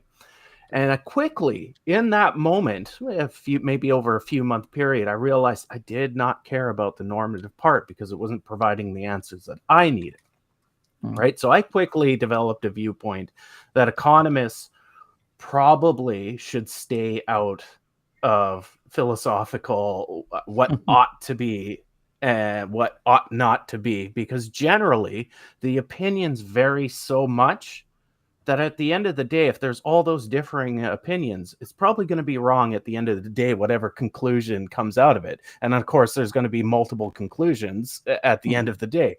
So that's the one thing that struck me during your conversation is this is dives right into the question of what economics is. Is it, an ideology, what ought to be, or is it presenting what is, right? And I quickly went to the area of what is the economy and what happens when things, one variable is adjusted. How does that adjust another variable? So that's kind of where I sit. So I'm in a lot of ways, I'm outside of this conversation because I don't believe economists should be doing that. So I'm very strongly opposed to the libertarian Austrian branch of economics. And in fact, I'll go back even further to the marginalists and how they split neoclassicals and the Austrian split off. That there's a lot of ought to be this way in order for things to work properly, according to the person that is just making that statement. I know I was never really on board with that. Another thing that you guys were talking about was inductive or deductive ways to do research. And so here's a real practical. About a few weeks ago, there's a group of us that work at Modern Macro Technologies, and we are often, have this discussion about, how are we going to approach solving this problem? And it was interesting. You guys were talking about, I think it was Mike that actually kind of pointed it out. Generally, if you are, into positive economics, so it's showing the way things are, you will look at surface level data first, right? Looking for patterns. Who was it? Hume? Mike? Was it Hume you were mentioning? Hume, Yeah. So you will look at the general pattern, right? So that's your inductive, you're bringing in inductive data to your theory. Then you'll postulate some sort of theory of why you're seeing that. And then you'll test it on a model. Now, obviously, the model can be completely wrong, and we've got a century of economic models that have been completely wrong.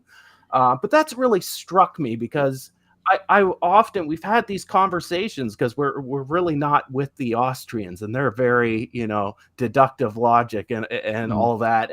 And that circular argument that never ends, which comes first, the data or the logic, right? But you have to observe something first. You have to observe it. And that is an inductive part of the situation. If there's nothing to observe, then there is no theory, right?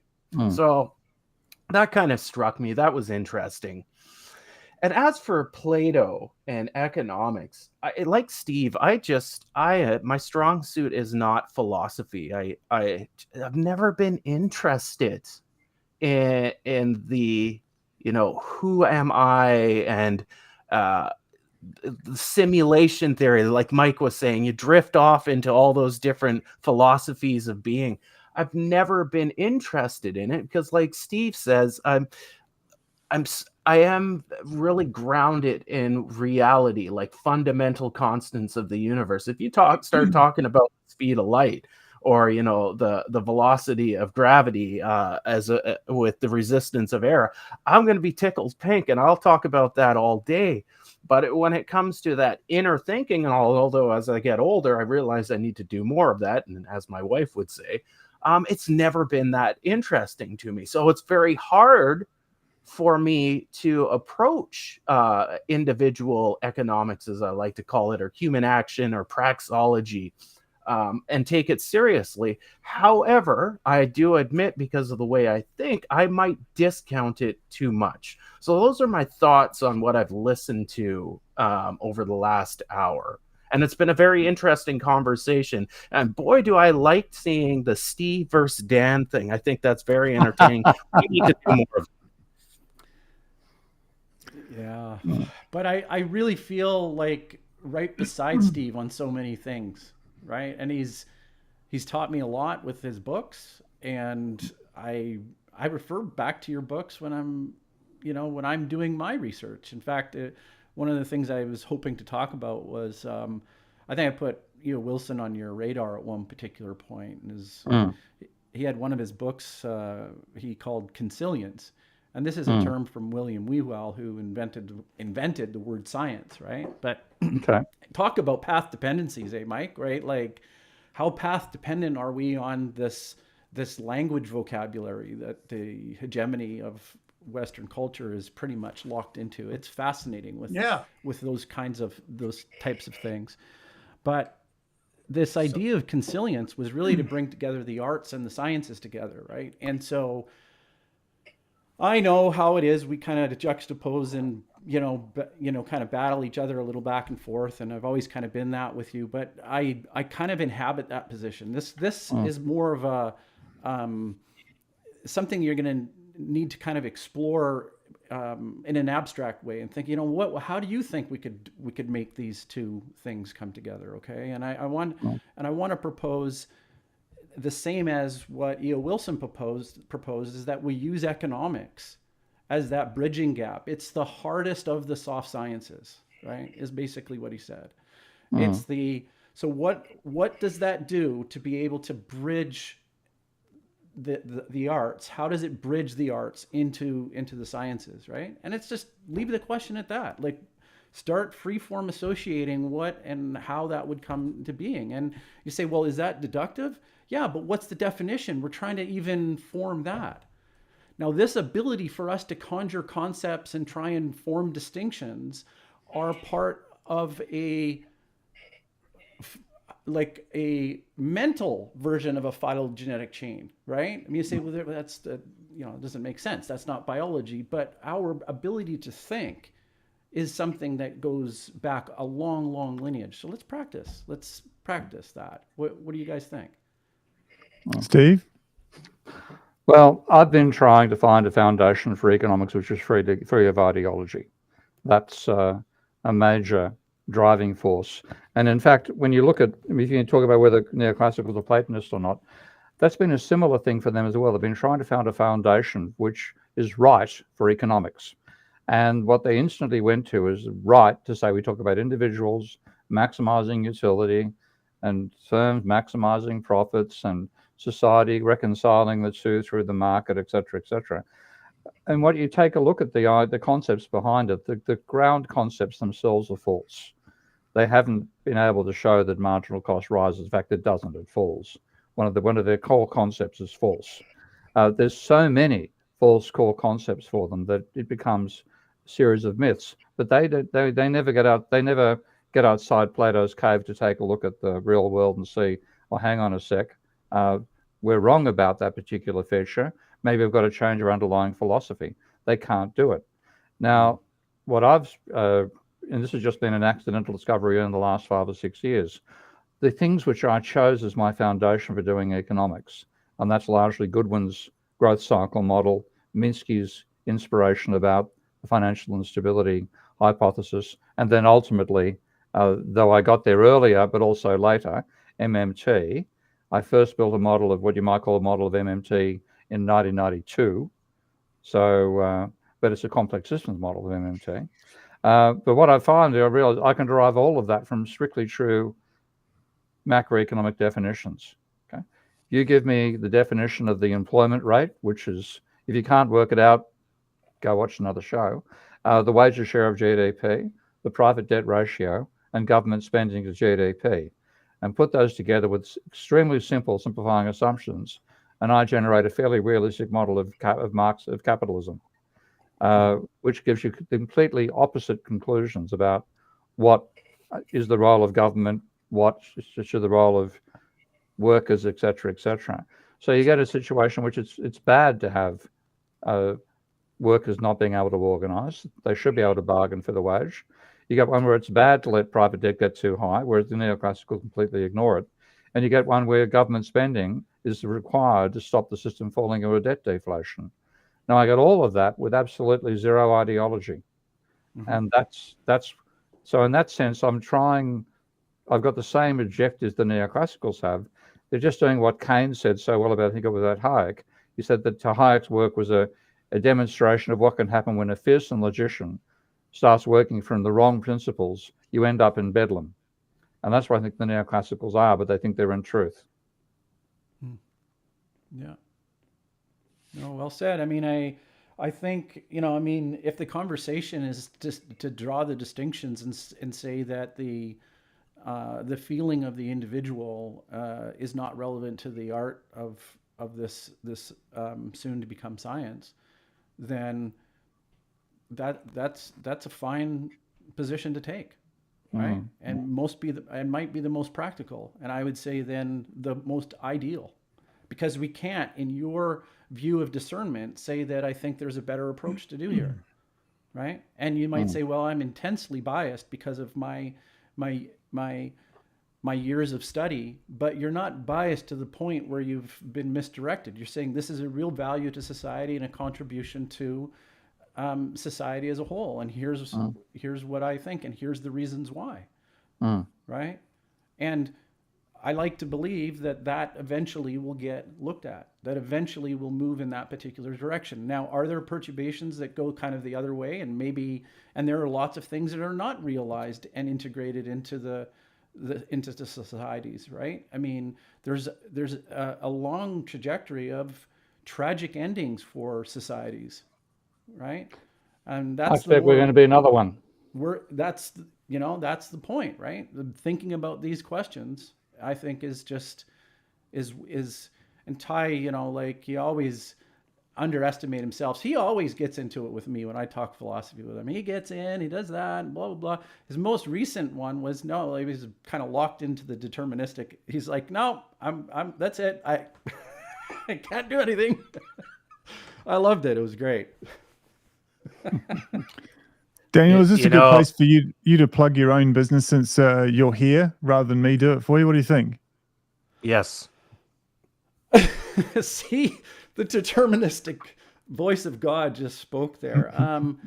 Look, I for the longest time I've had Plankzip. It's a media outlet, and up until this summer, it was a philosophy and culture media outlet trying to change what it means to consume. So, right at its central message, we're trying to help the consumption fixation on things that are destroying our planet. We donate 1% of all our revenues to carbon capture technology.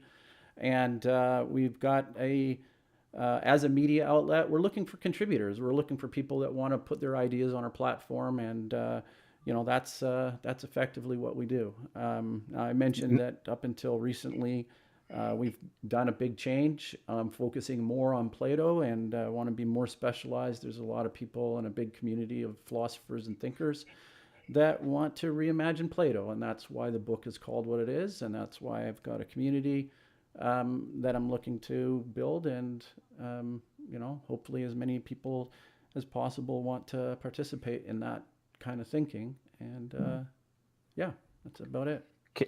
Can you do Dave's now, like business film booth, and just off the top of your head, you may not know what it's about, but just make stuff up, and the domain name's right there on the side. So go. Okay, so film booth with Dave. This is I'm coming across as somebody that's been a client or a customer, and I haven't really, but basically, what defines Dave and his ability to communicate with an audience? Well, first of all, you're seeing is believing. And if you've seen this show, and if you've seen Dave at any point in the past, you'll see that he looks directly in the camera, and he's very well spoken. It means that he's articulating things in real time, right? There's no lag time. He's a pretty good thinker, and he engages with people on this show and with his clients. Hint, hint, he wants you to sign up. So go to his website and sign up, because he'll do video work for you, because he's a communicator on the internet in this kind of environment and in ads and all sorts of stuff. So go check him out.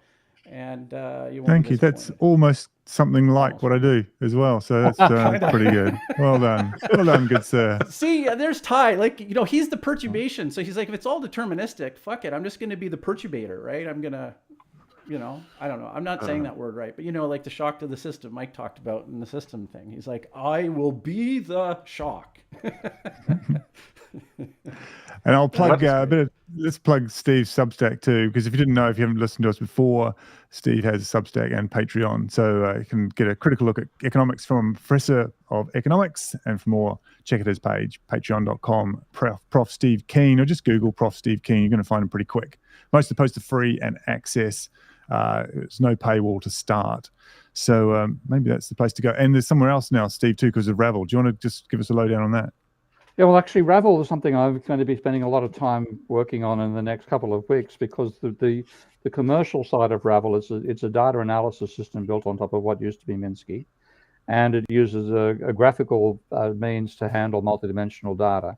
And Mike was talking about our difficulty of being able to run mental models. We equally have difficulty handling data which has got more than 2 dimensions to it. So this is a visual tool that lets you easily handle multidimensional data and analyze it rapidly, and a way of replacing spreadsheets as well. However, what I've now realized is the most important part of Ravel right now is the old Minsky, because we are seeing so many catastrophes around the world, the global governments deciding they've got to stop borrowing from the public. Okay? Terrible how much they're borrowing to the public. They're crowding out what the private sector can do, and we've got to cut government spending and leave more space for the private sector. Okay, there's only one problem. When you do the accounting, they're not borrowing from the public. They're creating money for the public. It's the exact opposite of what they think they're trying to achieve. And we're now about to get a budget imposed in the UK. I'm currently in Amsterdam, but I can wave hello at London from here. I think October 30. Where, from what I understand, the Chancellor has told her department's heads to find 10% savings, cutting capital expenditure. And she believes that's going to make the economy grow. So what Ravel lets you do with the godly tables, the tables that do double entry bookkeeping and show the structure of the economy, is you can actually lay out the accounting structure of financial transactions. And when you do it, you try to fit the way they think into the double accounting system. If the world was like they think it is, in other words, if households were lending to firms and lending to governments, and it was taxpayers' money, then they'd be right. Okay, there's a catastrophe coming up. But it takes me about 2 minutes to build a model where the catastrophe occurs because we're borrowing from households, and then say, well, actually, the debt's owned by the banks, not by the households. Okay?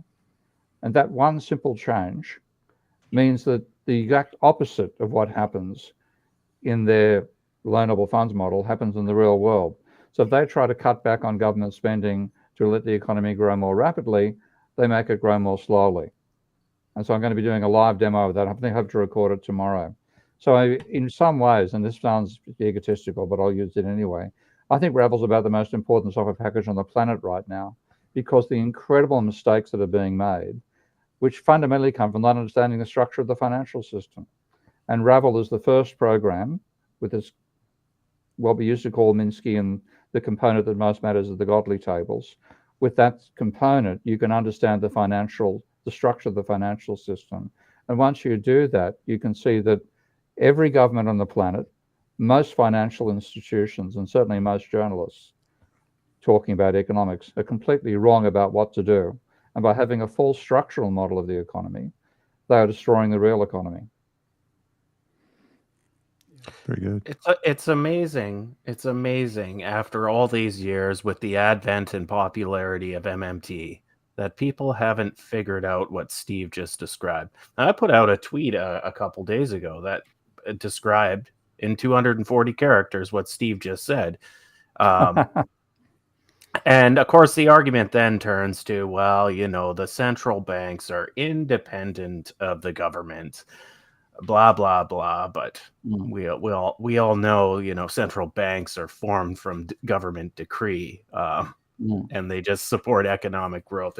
It's quite amazing, though, that it goes back to the what ought to be and what ought not to be, instead of just looking at just look at the institutional arrangements to understand what is actually happening. And then you can make your own individual opinions and how you're going to function in this world. But it's amazing how the gray area forms when somebody doesn't agree with the institutional arrangements. Ideology comes into play in a debate, and the argument kind of loses all structure of actually learning something. So it's quite amazing. I'm just always shocked that we're still trying to tell people that the government has to create these funds for primary dealers to buy the treasuries, right? This is all functioning on the central bank's ledger, not in the secondary market where treasuries are traded in the private sector. That's an after effect. That does not matter to the initial primary auction. And those funds are created by the central bank first to buy those bonds. It's amazing people can't figure that out. I wonder if culturally it's so terrifying to people to question. Like, don't think of just the economists and people who are defending those positions. I mean, you put it to your circle of mates, and it completely bends people's heads, and they're invested in the system as it operates to them anyway, so they support it. I think it's really hard for people to switch. This is where it comes back to models versus the real world. They're invested in their model, and the model they've learned is it's fundamental. It's the model you can come up with when you don't think deeply enough, or where you praxeology, where you think you can, inquire into your own mind and work out what the structure of the financial system is. No praxeologist that I've ever observed has started saying, well, we've got to use double entry bookkeeping for the financial system, of course. No, they think money is a fucking commodity, and off they go on that stupid line. So with the people believing introspection as opposed to induction can lead you to reality, they're off with the fairies, and that they think they're logically and they're deducing the real world.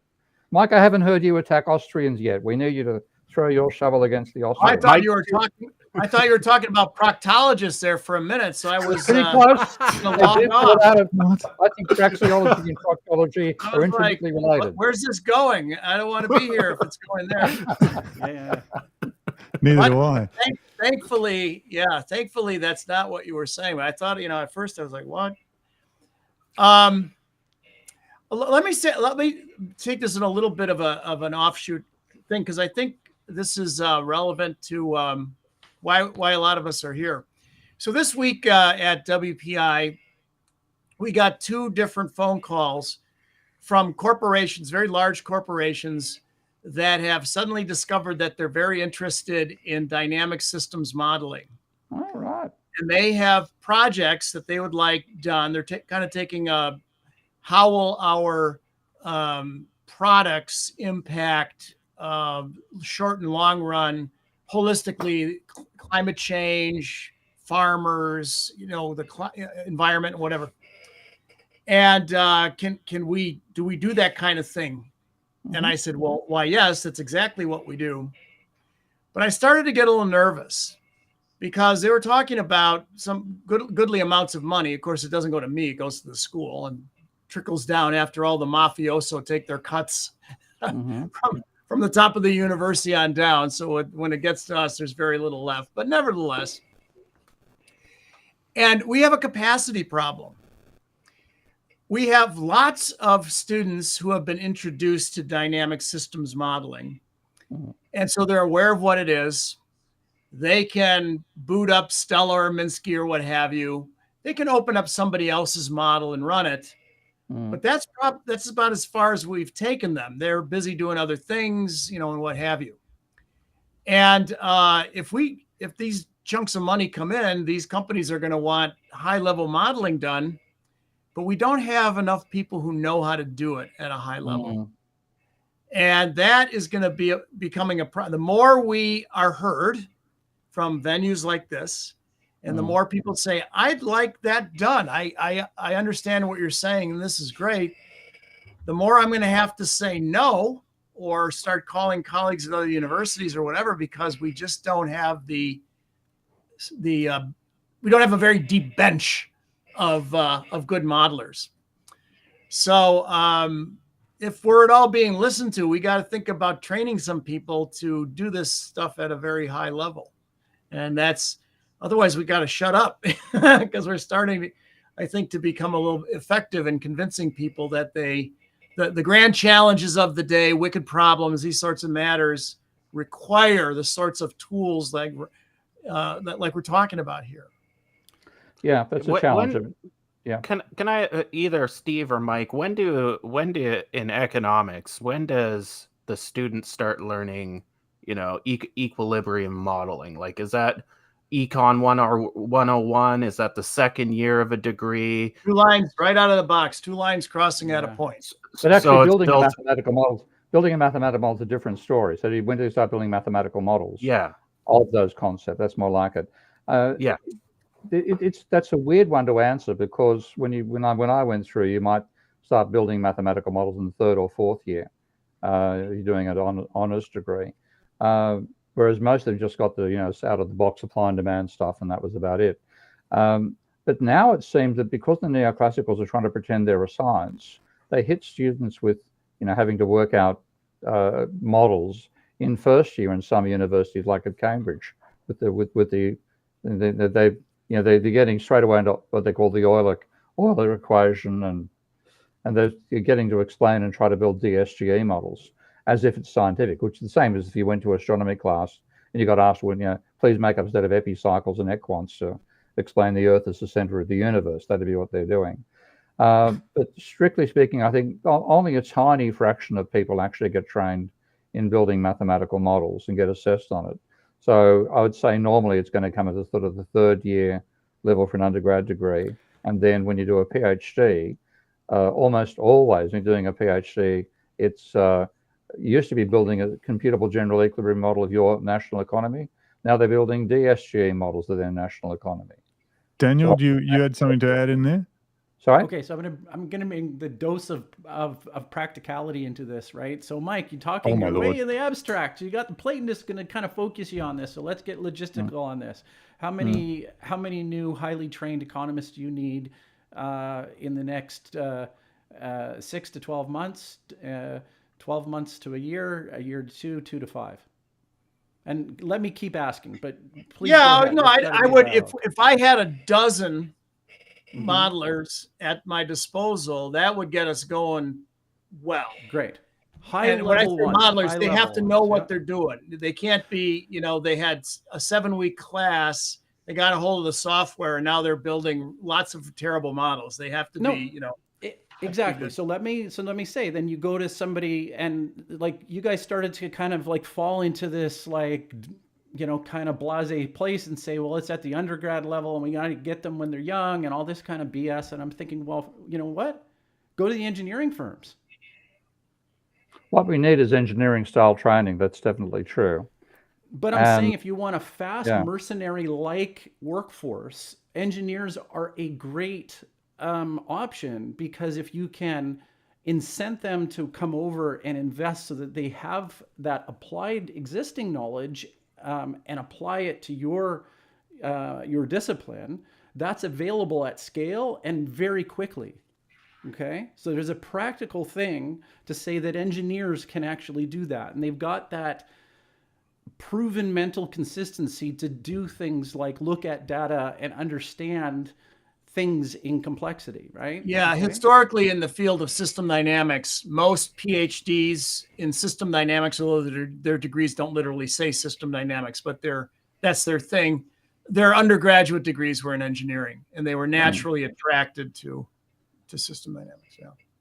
So that's what I'm saying. Like, formulate the plan. Go and convince the conservatives that every dollar spent doesn't mean money out of the pocket of the government or the people. Really, my ultimate question is, when was this sort of difference equation math introduced to econ students? And in that process, are you able to insert a broader definition of what mathematics in that process, i.e. exploring ODEs, some engineering concepts, to start giving a base? And obviously this would take a decade or two, but it would start providing the actual knowledge to an econ student on how to develop a system dynamic model.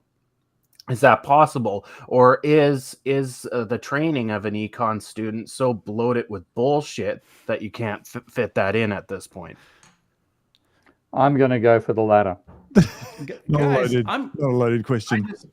I just do the traditional stuff with system dynamics and make it dynamic. So you say comparative statics, here's an equilibrium, here's an equilibrium. You don't know what happens in between the two. We do the exact same thing, but now we can see the time path in between the two. And then we say, what if we clean up some of the concepts here? Because when you look at it from a dynamic point of view, a stock flow point of view, you say, this doesn't look right. And then you say, what's wrong? Yeah. Fix the stock flow structure. And now, instead of just a smooth transition from one equilibrium point to the next, you get oscillations and all sorts of interesting, realistic behavior. To do that requires a knowledge of arithmetic. So if you can add, subtract, multiply, and divide in your intro econ class, you can do what I just said. Now that's against what the profession teaches, but yeah, we can do it right now. I do it. Okay, so every we need to actually start a cloning program. So we need to clone Mike Radzicki and get him into every academic institution on the planet, so we can start moving this along. That is my solution to the problem. Well, that's so in fact going back what's to necessary. path to present, going back to path tendency. Now, not so much, but back in the day, it was very common for professors to have book representatives visit them. And it was usually a kid right out of college, young kid, and is working for Macmillan or Prentice Hall or one of these big textbook publishing companies. And they want to give you an examination copy of the latest, greatest intro econ book or intermediate. And they want you to, of course, adopt it. Constantly, they're beating on the door with the latest, greatest, and what have you. And then a lot of the reps, too, were told, hey, if a professor is doing something innovative, get their information, because we might want them to write the next textbook, right? And so one day I had a kid from Prentice Hall. He's banging on the door, and I said, no, I'm good. I do my own thing. Oh, really? My editor said I should find, if somebody's doing something interesting. And I said, wow, system dynamics. And he said, do you have anything to print out that I can take along? And I said, yeah, I got some stuff here. So the kid took it along. A month unfolds, and I get a phone call from the econ editor. And he said, Professor Radzicki, this is the most innovative stuff I've ever seen in economics. And he said, there is no way on the planet we would ever publish this in a book. That's the trouble. He said, because my sales reps would go out across the country and put this book on a professor's desk in, California or something, and they wouldn't know what the hell it is. We'd sell 0 books. And that's the trouble. I told that to Dave Polander once, the famous textbook author, and he said, Mike, there's a 15% rule. You can be 15% innovative, and you better be 85% the same as the standard textbooks, or nobody's going to publish your book. Yeah. So there's no chance. There's no chance, in other words. Yeah. That's why I'm teaching outside the university sector these days. I'll be starting teaching at the University of Amsterdam next year, by the way. So I'm into a compatible course there, which should be quite enjoyable. So there's some tiny pockets around the world, but generally speaking, the problem, Ty, is they go toward equilibrium. And if you stand next to a neoclassical economist on a podium, one way to get past the time is to count how many times they use the word equilibrium. And once you've got equilibrium, that's the end of your dynamics. Okay, the system is not changing.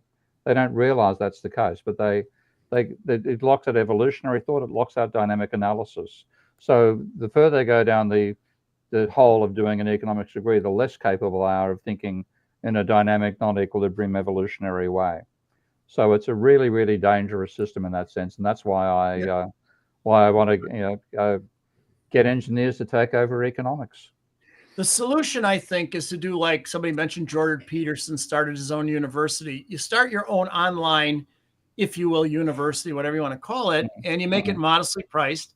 And then when people learn how to do it our way, that's the way to put it, they go to the business community, to the government, to the media, to the educated citizen, and you bypass the profession.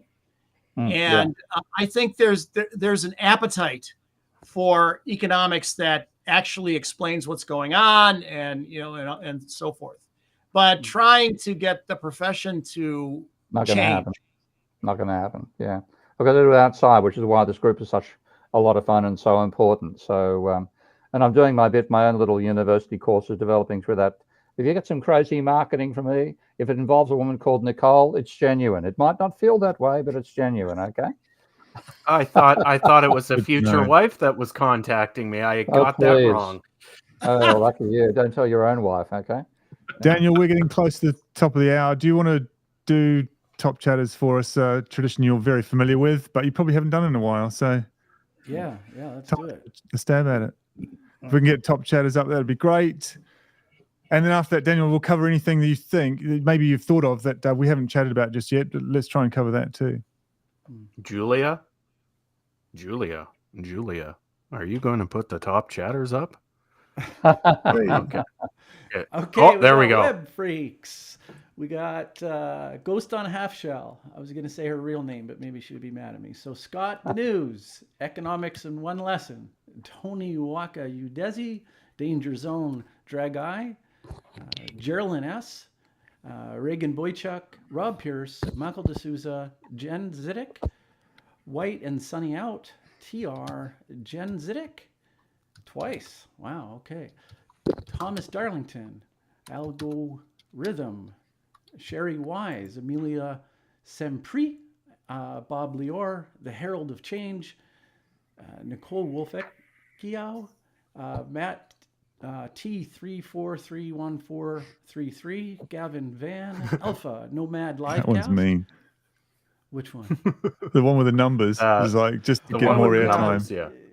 Yeah. The Nomad Livecast, William Turner, William Branch, David K, Ken Crawford, The Nasty Ant, Sam Silver, Wayne P, Shot, David Collins, Dan Gibbo 675, Rusty, Lidaraza, Toasty Death, Rob Pierce, Garen Osborne, G's, Jose, John Carter, Nilavakar. Okay. Well done, good sir. Thank you very much. It's much. It's just like really big list now. It's a big list. Yeah. Well, mate, look, We've grown. We've grown, Dan. Yeah. Should we? Do you think it's just spend a couple of minutes just having another look at your book and maybe just if you want to plug it, where to buy it? What are your thoughts on that? Should we just cover that again for us for those that missed it at the beginning? Yep. Oh, sure. I guess It's a big achievement okay. writing a book, obviously. Yeah, so it's available on all the platforms like Amazon and Barnes and Noble and this kind of thing. It's for anybody who's a librarian out there. It actually functions more like a reference book, and there's going to be an active course that's available right on Plankzip.org. Just go there. It's going to be pretty obvious. Just follow the breadcrumbs to Plato, and the book is there. If you are considering it, if you do it and you use the code Steve, the course will be reduced to a mere $99 from $199. So go sign up, and those proceeds go to the man in the corner with the headset on. Very good. Well, Daniel, what is in all of this chat? There must be things that we have missed that we should still talk about. We've got a little bit of time. What's one thing that's come up that you've been clanking around your head that you thought, I didn't get to say this, or perhaps we didn't get to explore this? No, I think the idea of the show and Friends was really, captures the spirit of it. I think that Mike and, now you, Dave, but also Ty and Steve, me from interacting with me for hours and hours and hours, right? And so I think the nice bow that I could put on this for somebody who wants to spend time with Plato is because you actually want to, spend time with Plato. You want to experience Plato, and if you're not in that bent, then it's probably not going to make sense for you, right? It's really valuable, but you got to be in the right mindset. Right? You got to have the bandwidth for it. And you know what? I think today's commodities of whatever we measure human activity in, but attention span, we only have so much. We only have so many waking hours. And I'd love to see some fellow Platonists join. Like I said, the proceeds go to Steve, but that's it. And I really enjoyed. Is there going to be an audio version so people can listen in their car? Yeah, so there's 32 lectures. They're on YouTube right now, but they're like pre-recorded and they use AI. So the real dialogue has to happen when we're in a community. So I think there's a few different ways to try it out. If there's people that are really against AI generation and stuff, then if that bugs you, then you probably won't want to watch the YouTube videos. But the book itself is 600 pages of like direct references and very, very heavily footnoted. Like it's a really, it's a reference book. It could be considered a scholarly book, I suppose, in a way. But it's something to keep on the shelf and look up when you're, reading the dialogues, right? And is the actual book? Is the actual book? Is there an audio version of the book? No, not yet. But maybe I would do that. Yeah. Well, huge thank you to our guest, Daniel Sanderson. Thanks for being back, mate. Good to see you back on the show. Till next time, everybody else, take care, be nice, look after yourself. Remember to brush your teeth, visit your mum, hit subscribe and that bell so you know we're on next time. For now, it's goodbye from Steve Keen and friends, and we'll see you next week. Cheers, Daniel. Take care, mate.